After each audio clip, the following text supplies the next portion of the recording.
You're hiking, but you're not putting much push on your legs. So it's uncomfortable. Maybe we should tie up a bit more your stripes so you can hike a bit more comfortable. Still the boat is going with the right inclination, the right heeling, and it's going fast. You don't look that comfortable. That's good. Get inside, fast. And now your butt outside. Get more inside with your butt.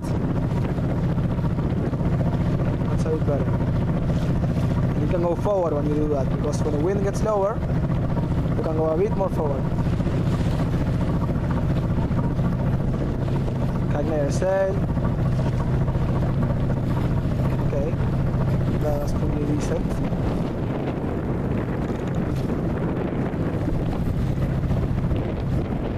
Inside again, fast. You can let loose a bit your shit when that happens. See? The ball comes on top of you. Like now, you let loose a little bit your shit. Stop taking it block to block.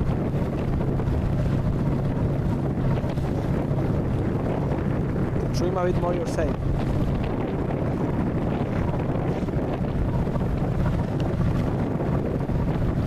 You see? That's what shouldn't happen.